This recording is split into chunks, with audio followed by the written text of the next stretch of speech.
ನಮ್ಮ ದೇವರು ಕರ್ತನಾದ ಯೇಸು ಕ್ರಿಸ್ತನ ನಾಮದಲ್ಲಿ ಅನುದಿನದ ಆಹಾರ ಪ್ರಿಯರಿಗೆ ಪ್ರೀತಿಯ ಶುಭಾಶಯಗಳು. 2025 ಅಕ್ಟೋಬರ್ ತಿಂಗಳ 25ನೇ ತಾರೀಕಿನ ಶನಿವಾರದ ದೇವರ ವಾಕ್ಯವು ಯೆರೆಮೀಯ.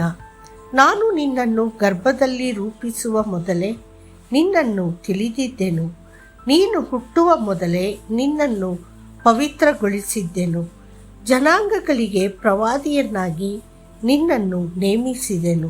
ಯೆರೆಮೀಯ 1:5.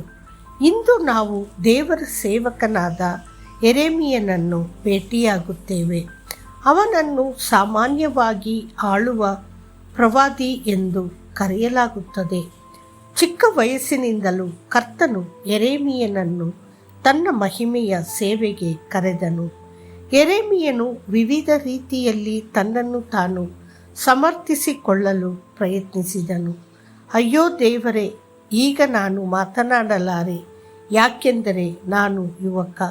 ಆದರೆ ಕರ್ತನು, ನಾನು ಯುವಕ ಎಂದು ಹೇಳಬೇಡ, ಯಾಕೆಂದರೆ ನಾನು ನಿನ್ನನ್ನು ಕಳುಹಿಸುವವರೆಲ್ಲರ ಬಳಿಗೆ ನೀನು ಹೋಗಬೇಕು ಮತ್ತು ನಾನು ನಿನಗೆ ಆಜ್ಞಾಪಿಸಿದ್ದನ್ನೆಲ್ಲ ನೀನು ಮಾತನಾಡಬೇಕು.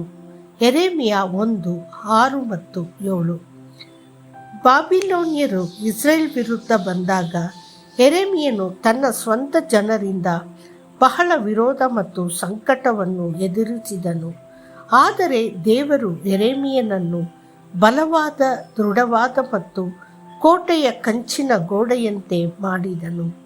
ಆದ್ದರಿಂದ ಯೆರೆಮೀಯನು ರಾಜರು ಮತ್ತು ಪ್ರಭುಗಳ ಮುಂದೆ ಧೈರ್ಯದಿಂದ ನಿಂತು ದೇವರ ಸಂದೇಶವನ್ನು ಘೋಷಿಸಿದನು. ಆಗ ಕರ್ತನು ತನ್ನ ಕೈಯನ್ನು ಚಾಚಿ ನನ್ನ ಬಾಯನ್ನು ಮುಟ್ಟಿದನು ಮತ್ತು ಕರ್ತನು ನನಗೆ ಹೇಳಿದನು, ಇಗೋ, ನಾನು ನನ್ನ ಮಾತುಗಳನ್ನು ನಿನ್ನ ಬಾಯಲ್ಲಿ ಇಟ್ಟಿದ್ದೇನೆ. ನೋಡು, ನಾನು ಇಂದು ನಿನ್ನನ್ನು ಜನಾಂಗಗಳ ಮೇಲೆ ಮತ್ತು ರಾಜ್ಯಗಳ ಮೇಲೆ ನೇಮಿಸಿದ್ದೇನೆ, ಬೇರು ಸಹಿತ ಕಿತ್ತು ಹಾಕಲು, ಕೆಡವಲು, ನಾಶ ಮಾಡಲು, ಕಟ್ಟಲು ಮತ್ತು ನೆಡಲು. ಯೆರೆಮೀಯ 1:9-10. ಫರೋಹನ ಸೈನ್ಯ ಬಂದಾಗ ಕಸ್ದೀಯರು ಯೆರೂಸಲೇಮಿನಿಂದ ಹಿಂತೆಗೆದುಕೊಂಡರು. ಯೆರೆಮೀಯ 37:11. ಆ ಸಮಯದಲ್ಲಿ ಜನರು ಯೆರೆಮೀಯನನ್ನು ಹಿಡಿದು ನಿರ್ಜನವಾದ ಗುಂಡಿಗೆ ಎಸೆದರು. ಆದರೆ ಕರ್ತನು ಅವನನ್ನು ಕಾಪಾಡಿ ಹೊರಗೆ ತಂದನು.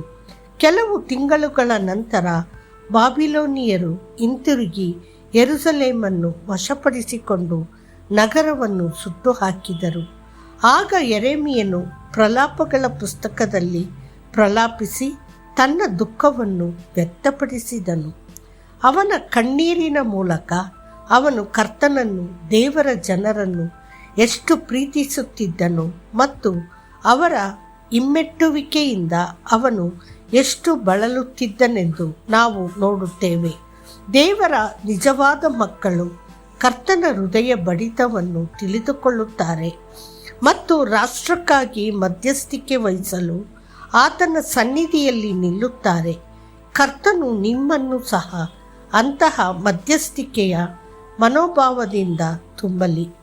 ಯೆರೆಮೀಯನು, ಅಯ್ಯೋ, ನನ್ನ ತಲೆ ನೀರಾಗಿದ್ದರೆ ಎಷ್ಟು ಚೆನ್ನಾಗಿರುತ್ತಿತ್ತು, ನನ್ನ ಕಣ್ಣುಗಳು ಕಣ್ಣೀರಿನ ಬುಗ್ಗೆಯಾಗಿದ್ದರೆ ಎಷ್ಟು ಚೆನ್ನಾಗಿರುತ್ತಿತ್ತು, ನನ್ನ ಜನರ ಮಗಳ ಹತರಿಗಾಗಿ ನಾನು ಹಗಲಿರುಳು ಅಳುತ್ತಿದ್ದೆ. ಯೆರೆಮೀಯ 9:1.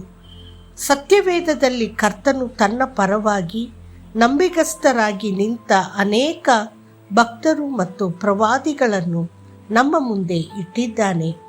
ಅವರ ದಿನಗಳು ಬಹಳ ಕಾಲ ಕಳೆದಿದ್ದರೂ ಅವರ ಧ್ವನಿಗಳು ಇಂದಿಗೂ ನಮ್ಮೊಂದಿಗೆ ಮಾತನಾಡುತ್ತಿವೆ.